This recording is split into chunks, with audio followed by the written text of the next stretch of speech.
Aspirants, welcome back to परीक्षा सारथी, जहां मैं आज आपके लिए लाई हूं आज के टॉप करंट अफेयर्स जो आपके UPSC and other state PCS exams के प्रीलिम्स, मेंस एंड इंटरव्यू के पॉइंट ऑफ व्यू से इंपॉर्टेंट होंगे।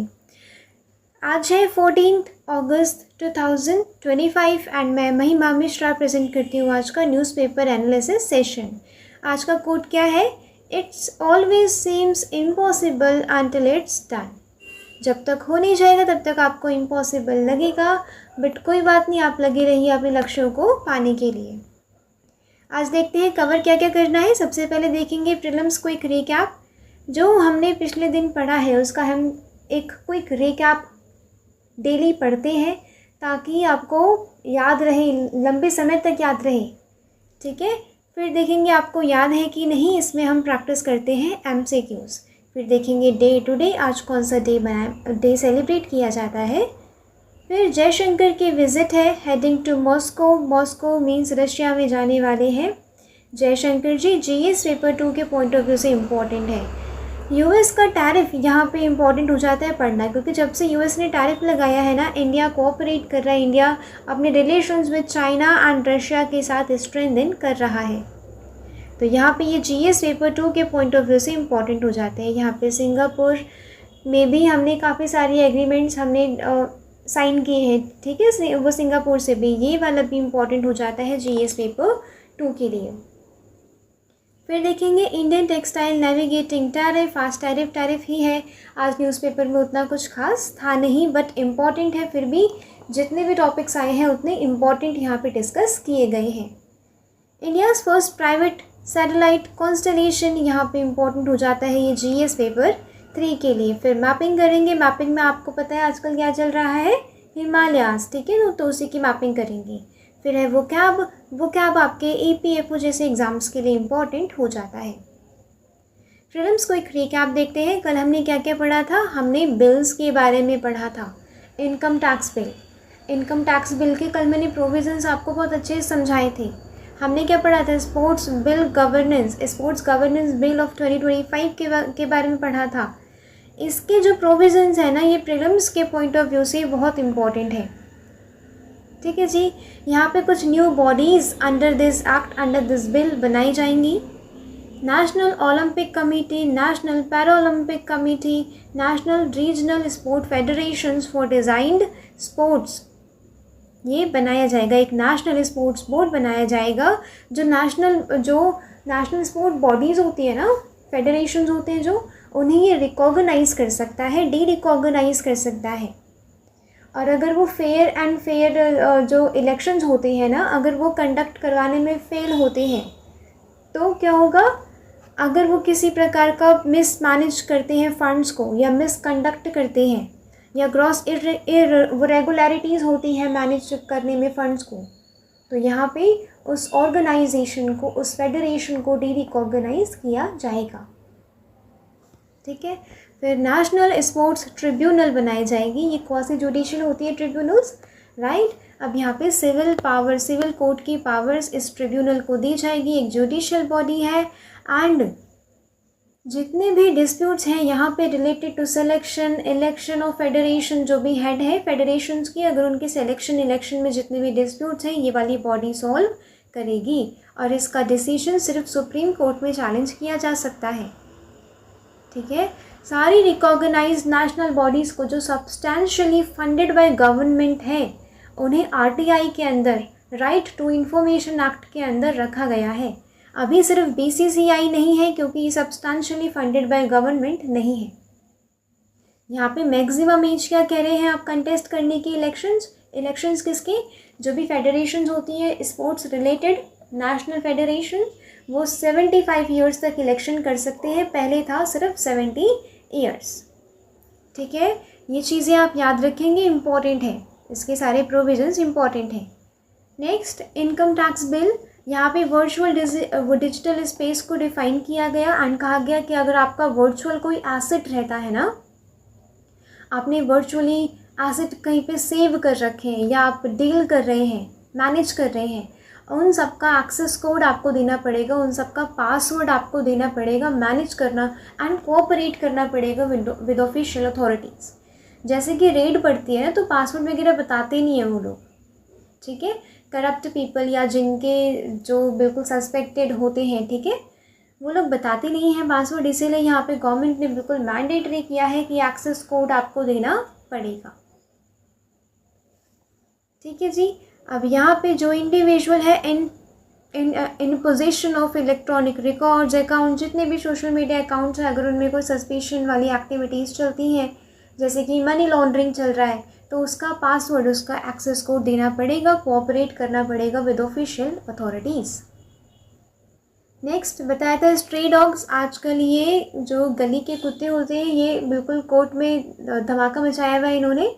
ये क्या है, यहाँ पे सुप्रीम कोर्ट ने क्या बोला था कि स्ट्रे डॉग्स के लिए, I think high court of Delhi ने कहा था कि स्ट्रे डॉग्स के लिए परमानेंट शेल्टर्स बनाए जाएं, शेल्टर होम्स उन लोगों के लिए बनाए जाएं, उन कुत्तों के लिए बनाए जाएं, ठीक है, और इन्हें वापस उन गलियों में ना छोड़ा जाए जहाँ पे ये थे।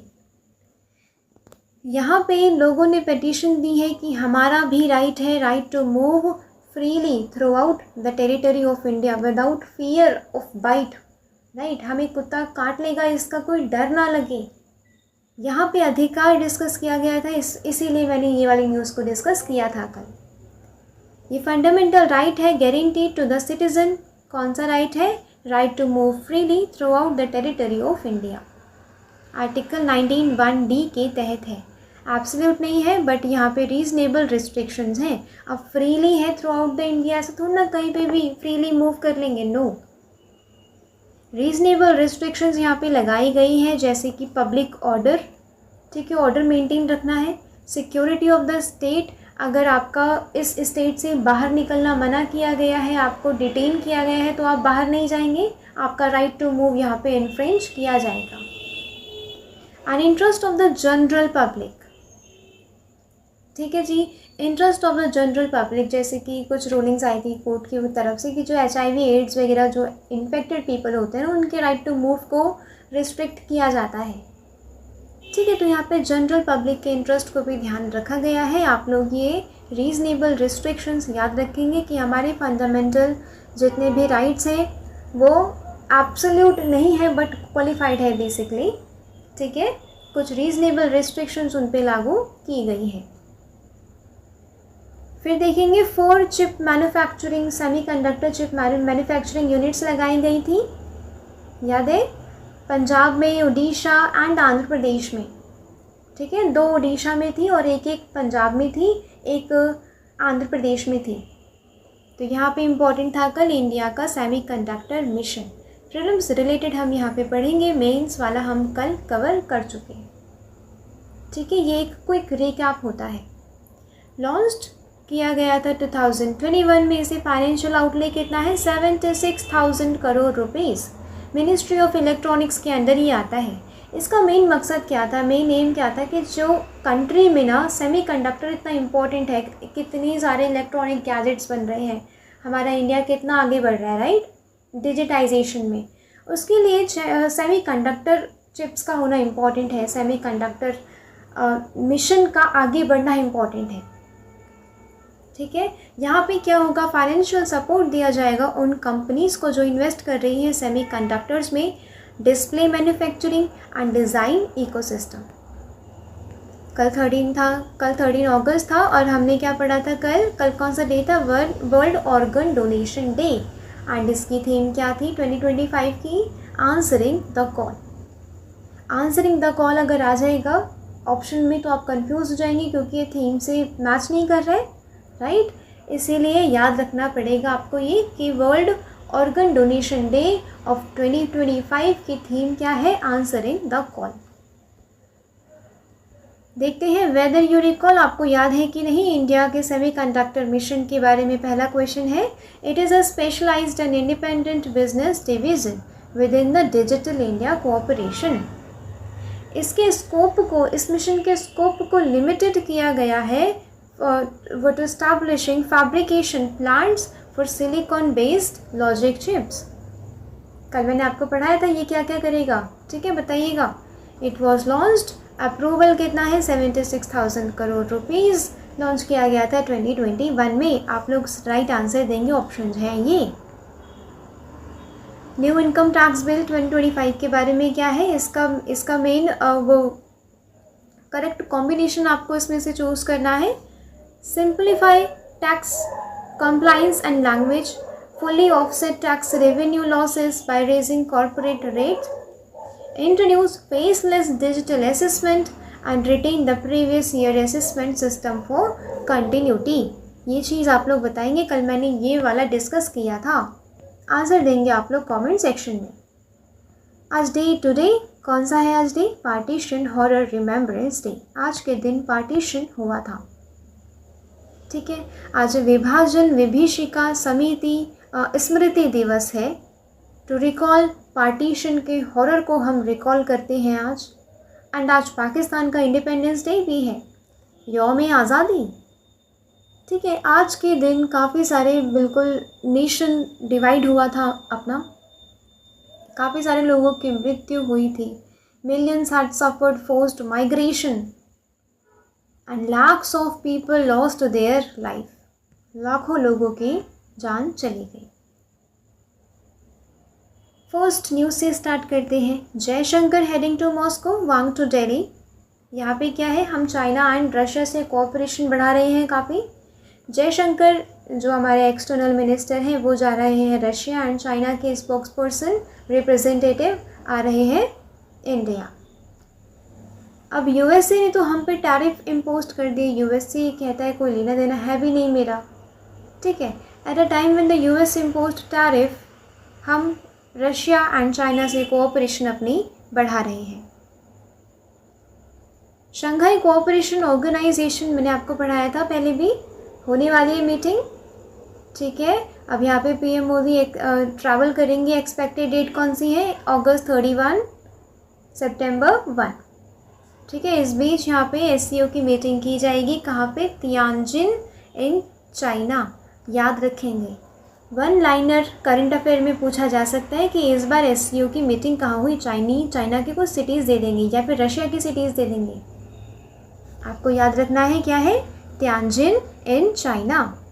अब यहाँ पे यूएसए ने जो टैरिफ रेस किया है वो आज उसके रीजंस डिस्कस करने का टाइम है। क्यों आखिर यूएसए ने टैरिफ हम पे लगाया? यूएसए ने कहा अब तो 50% टैरिफ लगा दिया है कि इंडिया के जो भी इंपोर्ट्स हैं टू द अमेरिका, राइट, उसमें 50% टैरिफ है, इंपोर्ट टैरिफ है, ठीक है। एंड अगर हम रशिया से ऑयल परचेज़ करते हैं, एनर्जी या डिफेंस सेक्टर में कोऑपरेट करते हैं, तो हम पे पेनल्टी लगाई जाएगी। अभी पेनल्टीज़ को स्पेसिफाइड नहीं किया गया है, ठीक है, कि क्या कितनी पेनल्टीज़ लगेंगी। बस ये अभी बोला गया है कि पेनल्टी लगेगी। क्या क्या फैक्टर्स हैं कि यूएस ने हम पे क्या लगाया? टैरिफ लगाया। स्टॉल्ड ट्रेड और ट्रेड नेगोशिएशन, कब से ट्रेड एग्रीमेंट की बात हो रही है इंडिया एंड यूएस की, ये किसी कंक्लूजन पे नहीं पहुंच पा रही है, right.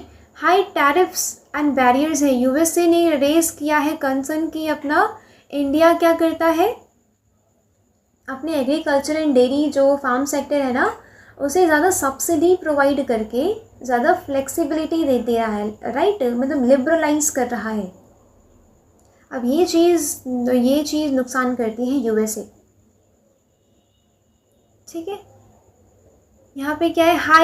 India's high tariff and certain non tariff barrier है, particularly in pharmaceuticals, electronics, agriculture, जो मार्केट इम्बैलेंसेस को क्रिएट कर रहा है। फिर वही यूएसए का ट्रेड डेफिसिट भी है इंडिया के साथ, ठीक है। $45 बिलियन का ट्रेड डेफिसिट है। ट्रेड डेफिसिट मतलब क्या होता है? हम इंपोर्ट ज़्यादा कर रहे हैं, एक्सपोर्ट कम कर रहे हैं, तो क्या होता है? ये इम्बैलेंस हो जाता है।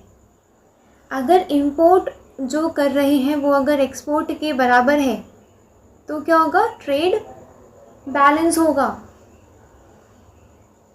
ठीक है। US secured favorable deals with the partners like Japan and Vietnam. यहाँ पे क्या हो रहा है?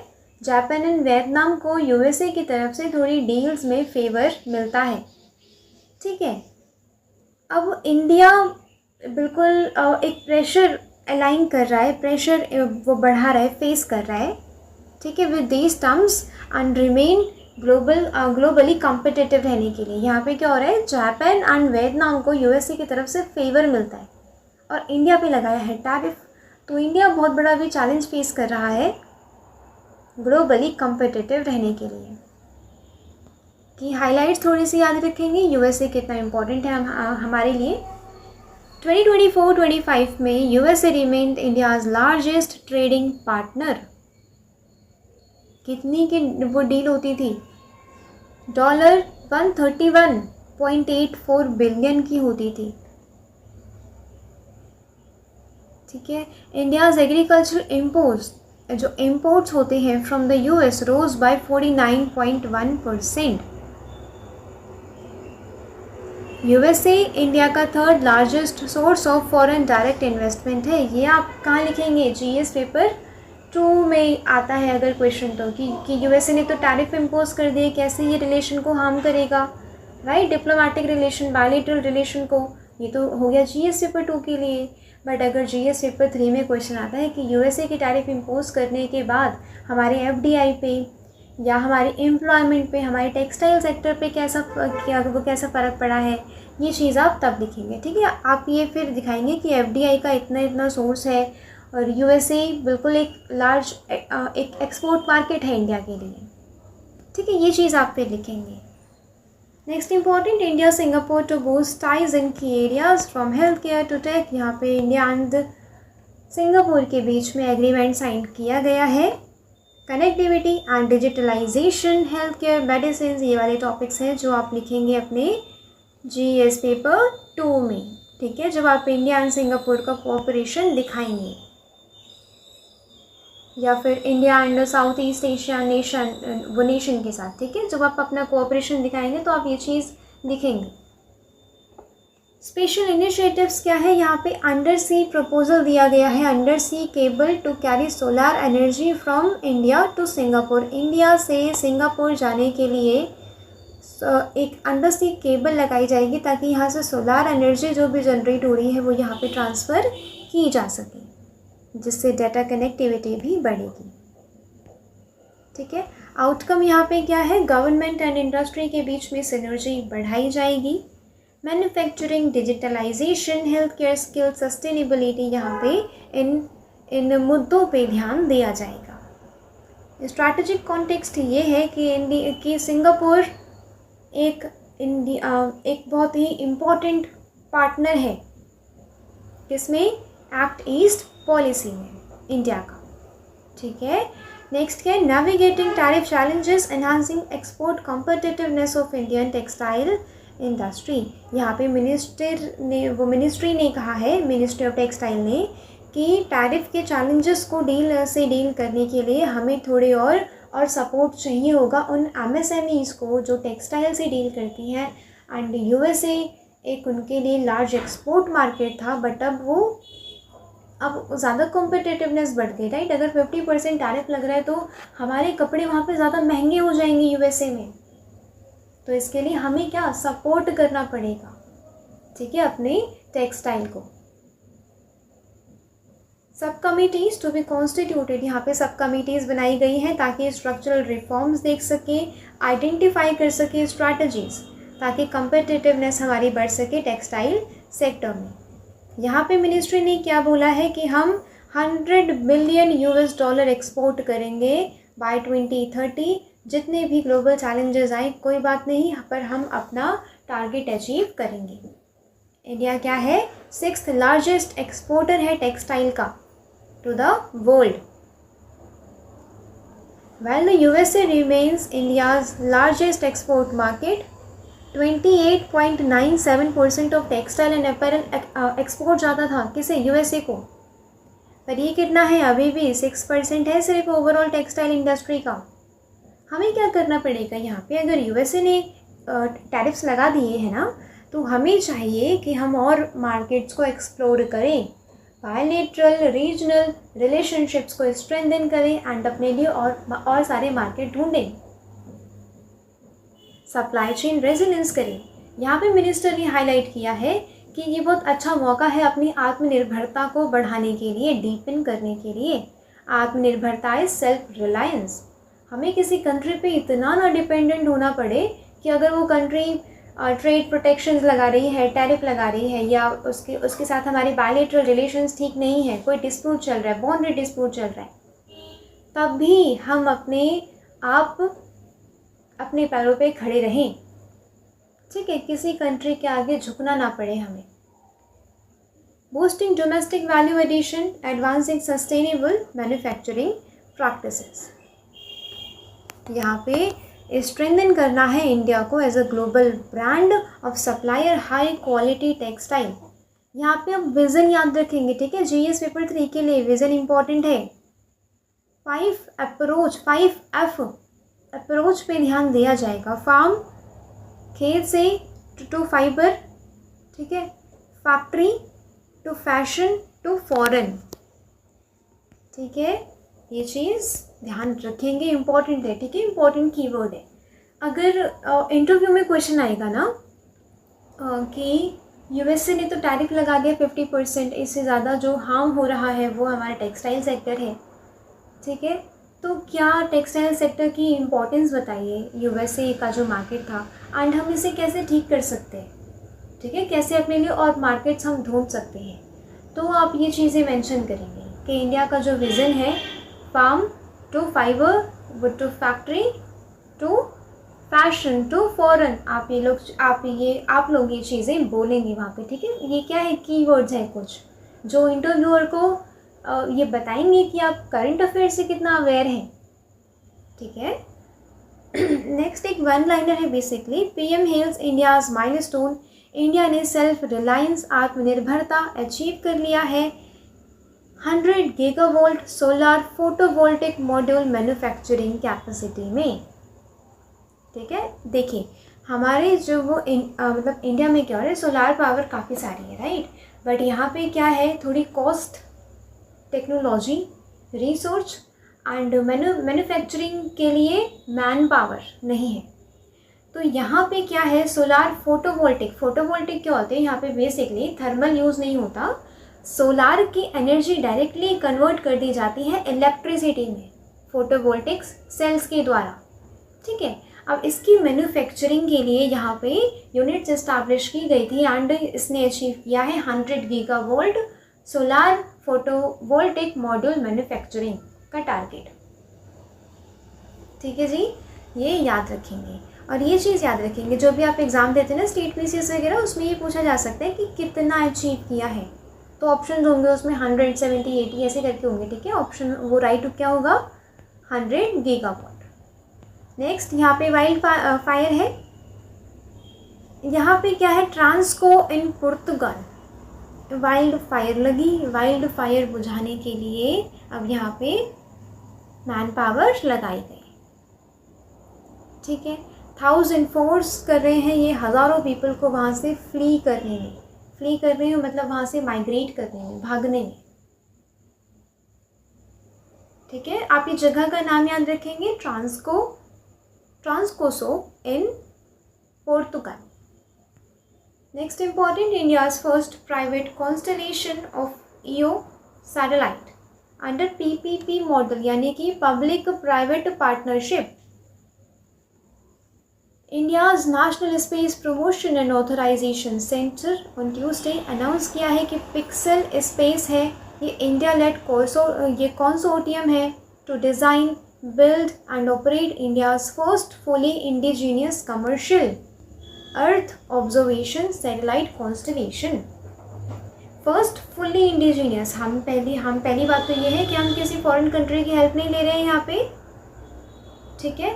कमर्शियल अर्थ ऑब्जर्वेशन, अर्थ को ऑब्जर्व करेगी, यानी कि यहाँ की टोपोग्राफी, क्लाइमेट चेंज, यहाँ की ग्लेशियर की मेल्टिंग, ये सारी चीज़ें वो स्टडी करेगी।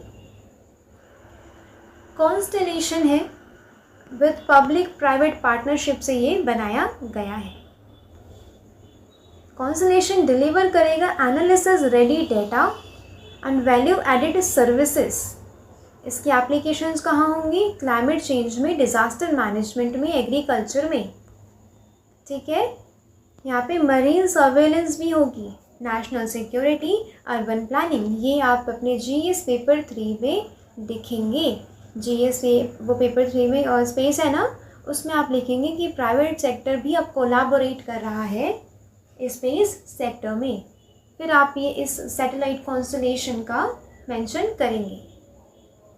अगर इसके बारे में स्पेसिफिक पर्टिकुलर क्वेश्चन आ गया तो आप ये तो चीज़ें पूरी लिखेंगे कि कैसे national security, urban planning, catering to global demand for high quality geospatial intelligence. ठीक है जी, ये चीज़ें आप लोग याद रखेंगे, बहुत ही ज़्यादा इम्पोर्टेंट है ये वाली जो प्राइवेट कोलैबोरेशन हुई है कॉन्स्टलेशन के लिए। ठीक है, याद रखेंगे।